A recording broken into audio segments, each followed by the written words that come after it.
Hi everyone. Today we are going to be covering conditional statements in C#. Before we go to conditional statements, let's summarize to see what we have done so far.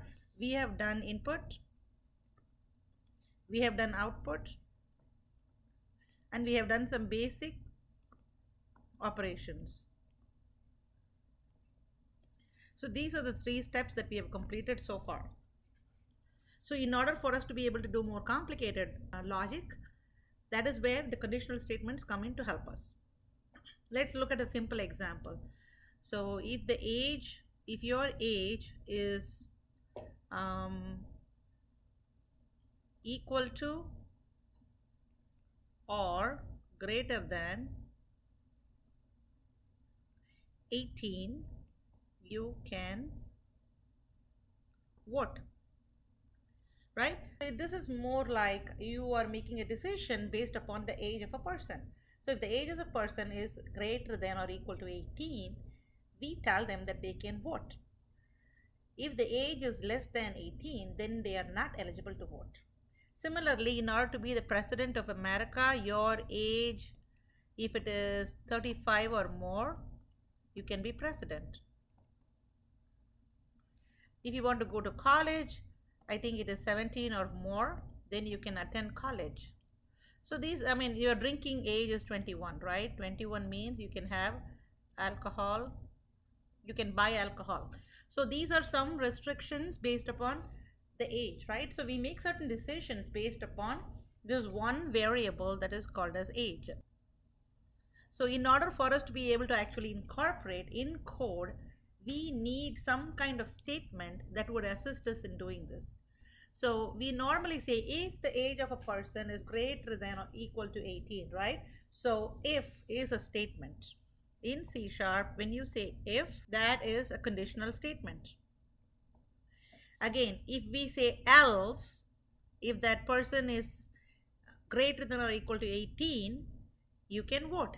Else, you cannot vote. So that else is a statement. Okay? And then the third type that they have is called as else if. So ELS, else if. So this is where you have like multiple conditions and you want to change them all, and that is called as else if. When you have like a number of statements that are conditional, then you can use a switch statement. So these are the 4 types of conditional statements. There is also a version of the if else that can be like a short form that we can also look into. So for now, I'm going to be going into the code to actually incorporate this particular test case into code. In order for us to do that, we still have to do input. If any basic operation like conversion has to happen, that still has to happen. Then we will come to the logic, and then we have to do the output. So we are building on top of what we have learned so far. So this is what we have learned so far. And then this week, what we are going to do is going to be all this extra logic. So I am going to be introducing you to a new data type called a date time.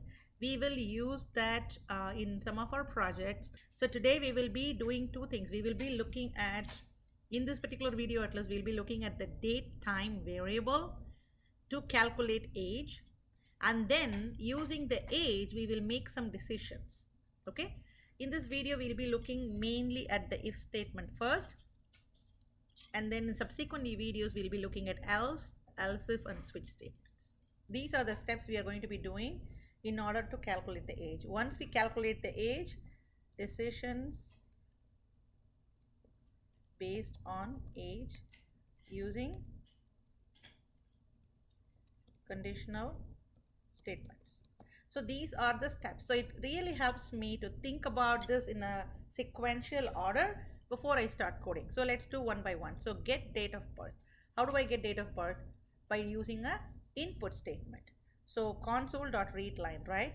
So let us say string date of birth equal to console.readLine. So this is going to give me a string, the date of birth in the form of a string. In C#, there is a whole lot of built-in functionality to use dates to add to date, subtract, all those things can be done. You can compare dates. So there is a lot of functionality available for you.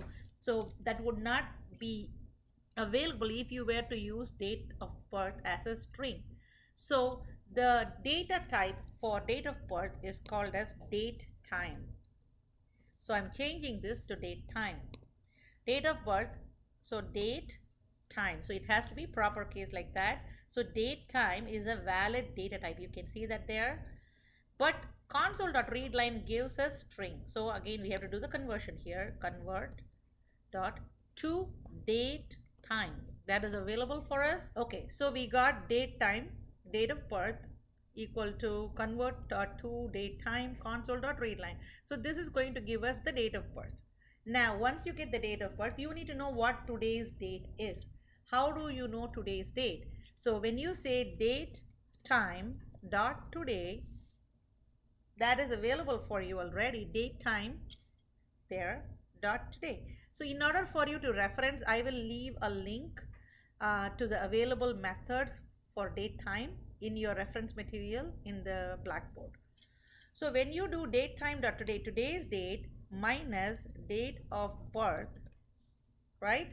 So when you subtract, to keep it simple, let us just take the year, date time dot today dot year minus date of birth dot year.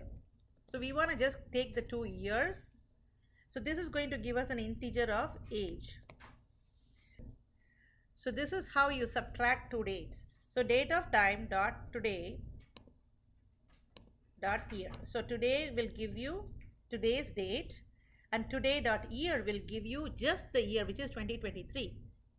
Date of birth dot year will give you the year from that string. If you put 1984, that will be your year depending on your input. Okay, so let's make sure that this works.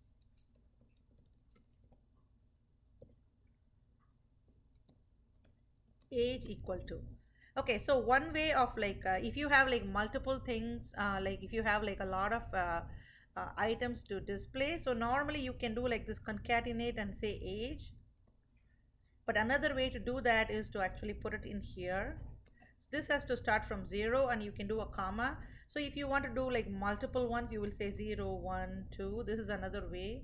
And you could say date of birth, date time dot today.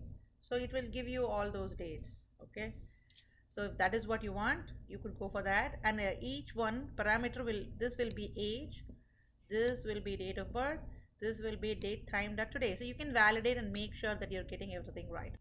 Good. So when I run this code, the one thing I want to tell anyone that is new to coding is, do not write every line of code for your entire logic, like hundreds of lines, before you hit the run button. As soon as you have a meaningful piece of code, you want to make sure it works first before you build further. See, I want something meaningful, right? If I just get this line and try to run, I'm not going to know if I got the information right or not. So I have to have some meaningful lines of code. So now I can do something. So let me run this code and let us see how it works. Oh, the read line is asking me for my date of birth. So I will say it is 3/3/1984. Okay, it is saying age is 39. So the date of birth is 3/3/1984. And then that is the timestamp. And today's date is 9/7/2023. So it subtracted 1984 from 2023 and arrived at the age of 39. Okay, now I know that I have some valid data inside age, and so I can start using it to make certain decisions. Right? You're going to be making decisions on age. So the way it works is, you say if and then parenthesis, right? Round bracket, sorry. So the way it works is, you say if and then the condition, then you open parenthesis. This is the format of if condition. If you want to write if condition, this is how you do it. So let us say, what is the condition? Let us go back to our whiteboard. If age greater than or equal to 18. So then it says you can vote. Greater than or equal to is called as a relational operator. So some of the relational operators are going to be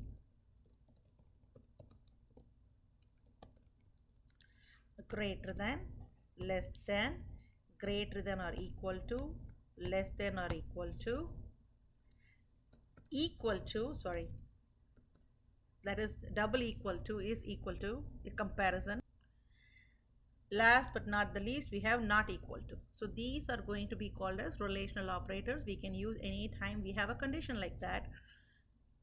So if age is greater than or equal to 18, I'm just going to display console.writeLine. You are eligible to what?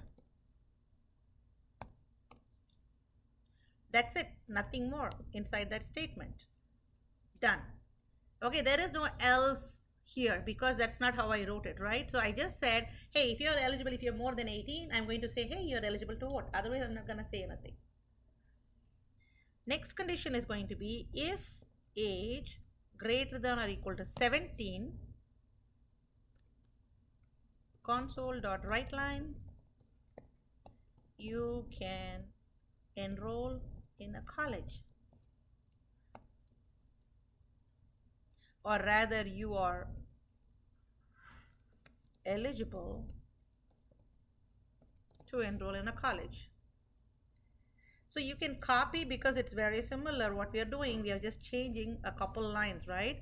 Third criteria is if you're greater than or equal to, if age is greater than or equal to 35, you can run for president. You are eligible to run for US presidential elections. Okay, so here what we are talking about is the basic if condition. There is no else in this particular situation. So let's think about it for a second. What happens if more than one condition passes? So let us say your age is 45. That means that you're eligible to vote. So if my age is going to be 42, I am eligible to vote, I am eligible to enroll in a college, and I can run for president, right? As per my age, I am eligible for all three conditions. So these are situations where just having an if condition is enough. Let's run this code now. So there's our prompt. So let me enter 0303 1984. So it says age is whatever, you are eligible to vote, you are eligible to enroll in a college, you are eligible to run for US presidential election. So this is test case number 1. So what if we only like meet one of the criteria? Let us say we are younger than 35 years. So let's run that. So let's make the year as 4/5/2002. So my age is 21 now, eligible to vote, eligible to enroll in a college. Only 2 criteria. Third criteria did not happen. But we are not giving a message saying, hey, you are not eligible to run for the president. We only care about the true situation. If this is true, that is the if part. Hope you find this video useful. Thank you.